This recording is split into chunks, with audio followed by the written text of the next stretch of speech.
I'm Ian. And I'm Josh. And this is Mascot Center. Mascot Center, brought to you by Gene and Cooper in the morning on Mix 108. Now with even grimier daily dirt and idiots in the news, 79% more idiotic. Now here's Josh and Ian. We're in the Final Four now, and we've seen a great tournament so far. We've seen things like upsets, a Cinderella story, questionable officiating at some points, and some potential gambling. Let's see how they got here so far. Starting off, we got the juggernauts from Superior, the Spartans. We'll see if they need Gerard Butler this time around. Maybe they will, maybe they won't. They annihilated the Rebels with 61% of the vote in the first round and didn't even compare to the Lakeview Christian Academy Lions with 88% of the vote. The Spartans come in as the heavy favorite and the number one seed. What have you seen so far from them? They're the only remaining Wisconsin team, and it goes to show you don't need to be from Minnesota to reach this Final Four. The Renshaw Wrens are the last small school remaining, and they've won both their matches so far by the skin of their beaks. They may be a small school, but they got big hearts. And they took down one of the most favored schools of the tournament. Let's see if their luck can continue. All I know is I'd rather have a Spartan than a burger. This is Superior! On the other side of the bracket, we have the Cloquet Lumberjacks coming in, winning their last match 62% to 38%. That's a hard-working team right there.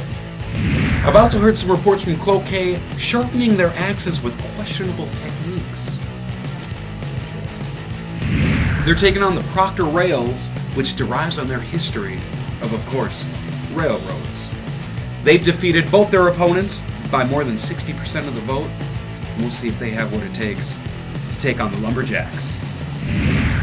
Now, do you think the Proctor Rails will steamroll the opposition? I'm dubbing this game the Heritage Game. The Heritage Game. Interesting. Now, I think Proctor is the definition of grit. Do you think that will play into the matchup? We'll see if the controversy of how they sharpen their axes will come into play. It's worth noting that two of the biggest schools fell in the first round this year, one to Cloquet, as they defeated Duluth East in the first round. And don't forget about Renshaw taking on my beloved Hunters. These semifinal games will start on Thursday. Voting will go all the way through the weekend and end on Monday.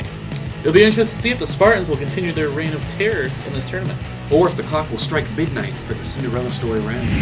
With the Heritage Game, we'll see if the grit of the Proctor Rails will do anything to upset the hardworking Lumberjacks.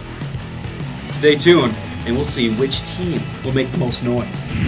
The championship game will start on Tuesday. We'll be back before then to talk about all the highlights of the semifinals and preview that championship game. You can vote up to once an hour on Mix108.com. Be sure to get your votes in as much as you can. I'm Ian. And I'm Josh. And this has been Mascot Center. Good night, Twin Ports.